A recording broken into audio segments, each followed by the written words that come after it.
आज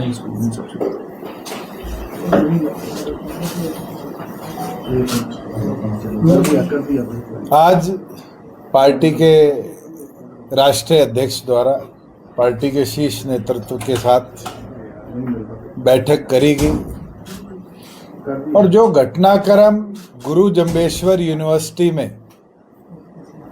16 तारीख 17 तारीख को हुआ और जिस तरीके से हमारे 6 साथियों को पुलिस द्वारा बिना वारंट बिना नोटिस के रातों रात अरेस्ट किया गया और अरेस्ट के साथ साथ उन साथियों के घर से उनके डीवीआर्स को चोरी किया गया, उस सब पर डिटेल में चर्चा भी हुई है और चर्चा के साथ साथ पार्टी के राष्ट्रीय अध्यक्ष की अध्यक्षता में 2 रेजोल्यूशन, एक छात्रों के लिए और एक जो परिस्थिति लॉ एंड ऑर्डर की है उसके उपरांत पार्टी ने पारित करे। ब्रीफ में मैं आपको बता दूं कि जिस तरीके से सरकार का रोल इस पूरे हिसार के घटनाक्रम में रहा है, एक चीज साबित कर देता है कि एसपी और एसपी के गुंडे तो सिर्फ चेस के वो प्यादे हैं, इसकी भूमिका कहीं और रची गई। और अब तो हमारे पास इतना एविडेंस है, चाहे वो रवि आहूजा को उसके घर से अरेस्ट करते वक्त जिस डीएसपी को इंक्वायरी दी है वो मौके पर मौजूद है, सीआईए का पूरा स्टाफ मौके पर मौजूद है, जिस गाड़ी में घटनाक्रम हुआ उस गाड़ी को ऑफ ड्यूटी ऑन ड्यूटी कहने की स्टेटमेंट चेंज है। और तो और इसमें कई अधिकारियों के रोल जो सामने आने वाले दिनों में आएंगे वो भी हमारे पास है। ये तो लिटिगेशन और उसका पार्ट है।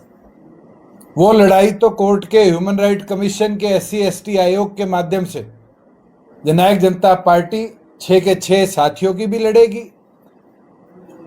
जिन 8 साथियों को FIR के अंदर नामजद किया है उनकी भी लड़ेगी। आज 14 दिन बाद कुरुक्षेत्र में एक FIR और दर्ज करी गई है कुर्सी तोड़ने की, उसकी भी लड़ेगी।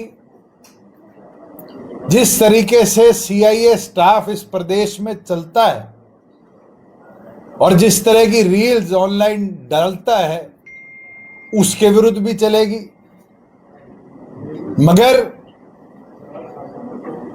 पार्टी द्वारा जो छात्रों की लड़ाई लड़ी जा रही थी कि यूनिवर्सिटीज को केवल मात्र बीजेपी या बीजेपी की विचारधारा के संगठन हो, विश्व हिंदू परिषद, राष्ट्रीय स्वयंसेवक संघ या मोर्चे, इनका अड्डा बनाने का जो प्रयास करा जा रहा था और दूसरे संगठनों को रोका जा रहा था,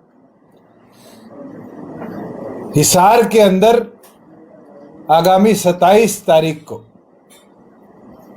छात्रों के हित में एक महापंचायत करी जाएगी। सभी लोगों से आग्रह करता हूं कि इस लड़ाई के अंदर अपने शिक्षण संस्थानों को बचाने के लिए राजनीतिक दलों से ऊपर उठकर सबसे अनुरोध है कि इस लड़ाई में हमारा सहयोग करें। ये कोई जननायक जनता पार्टी की अकेली लड़ाई नहीं है, ये लड़ाई हर उस छात्र के हित की है जिसको यूनिवर्सिटी में प्रताड़ित किया जाता है। आज हमारी बहनें सुसाइड कर रही है तो कहीं ना कहीं उसके पीछे भी प्रताड़ना है। जिस तरह का बड़ा करप्शन के अलग अलग चार्जेस हो, मैनिपुलेशन ऑफ डॉक्यूमेंट्स के चार्जेस हो, इंक्वायरीज के अंदर डिले किया जा रहा है चुनिंदा लोगों को बचाने के लिए, इसके विरुद्ध में होगा। और पुलिस और पुलिसिंग के जो मानदंड गिरते जा रहे हैं उसके विरुद्ध में होगा। जो क्रांतिमान पार्क हिसार का है वो एक संघर्ष की पृष्ठभूमि हमेशा की रही है। 27 तारीख को क्रांतिमान पार्क में तय किया जाएगा कि आगे इस पूरी लड़ाई को लेकर कैसे चलना है। आज डॉक्टर साहब ने अपने सभी साथियों को, पदाधिकारियों को यही आदेश दिए हैं कि वो अपने अपने जिलों में अपने साथियों से चर्चा कर कर सबको इस संघर्ष की लड़ाई के लिए 27 तारीख को हिसार लेकर पहुंचने का काम करें और फिर मजबूती के साथ आगे क्या रूपरेखा रखनी है उसके ऊपर फैसला लेने का काम किया जाए। तो इसमें एजेंडा मुख्यतः सर वो रेजोल्यूशन की बात कर रहे थे सर। एक रेजोल्यूशन जिस प्रकार से गुरु जंबेश्वर यूनिवर्सिटी ने 2 कार्य करे, एक तो गमला तोड़ने के ऊपर ट्रेसपासिंग और डैमेज ऑफ पब्लिक प्रॉपर्टी की धारा लगाकर 8 साथियों को नामजद किया और अगले दिन जितने छात्र, कोई पीएचडी में था, कोई मास्टर्स में था, कोई स्टूडेंट्स में था, जो छात्र प्रदर्शन में थे या हमारे संगठन से जुड़े हुए थे, उन सबको टर्मिनेट करने का काम किया। एक तो उसके ऊपर रेजोल्यूशन है और दूसरा जिस कॉन्स्पिरेसी को हिसार के एसपी और उनकी टीम ने रचा, इसकी जुडिशियल डिमांड प्रॉपर करी जाए और इन सबको इमीडिएट अंडर सस्पेंशन रखा जाए। हायर ऑफिशियल जो इन्वॉल्व थे उनका तुरंत हेडक्वार्टर ट्रांसफर किया जाए और तो और जिस तरीके से आधी रात को विजेंद्र धानक के घर पे रेड मारकर उसकी माइनर बच्ची के पांव पे पांव रखकर डीवीआर उतारा गया, ऐसे लोगों के खिलाफ SC/ST आयोग इमीडिएट एक्शन लेने का काम करे। इन सब विषयों के ऊपर पार्टी के सभी लोग जो आज बैठक में मौजूद थे सर्वसम्मति से उन रेजोल्यूशन को पारित किया। सर 2-3 दिन पहले जब आप चंडीगढ़ प्रेस कॉन्फ्रेंस कर रहे थे तो आपने जो तमाम बातें की थी उस दौरान आपने कहा था कि डीजीपी से बात करने की कोशिश की। आप सरकार में डिप्टी सीएम रहे हैं, पार्टी के जो नेता हैं, क्या सरकार की तरफ से वैसे ही किसी ने इस घटनाक्रम को लेकर कोई बातचीत की हो सर, मुख्यमंत्री जी ने या फिर किसी? मैं तो डीजीपी साहब को बड़ा अच्छा आदमी मानता था।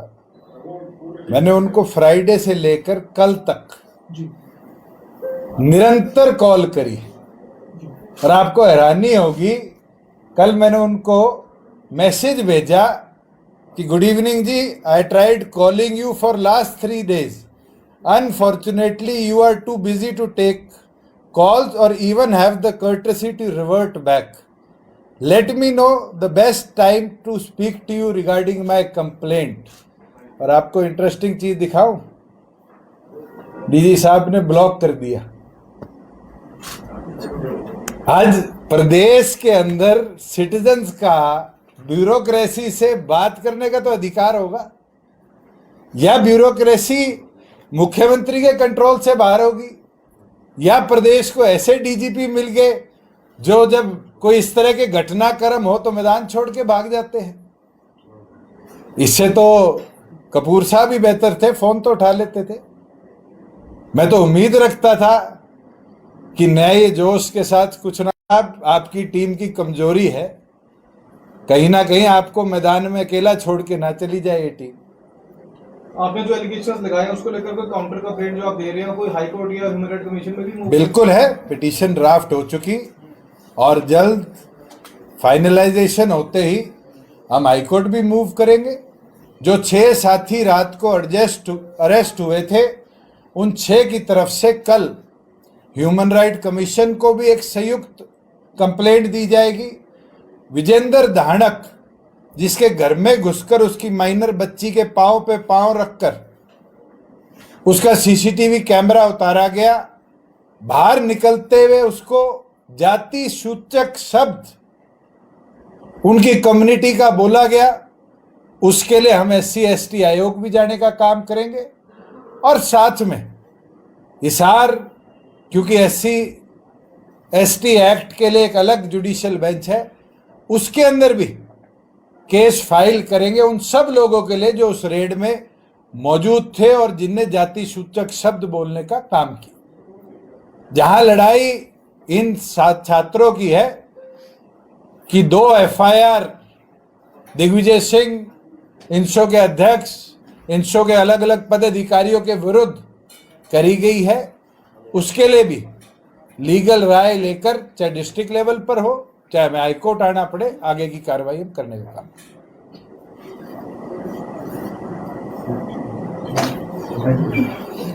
Thank you ji.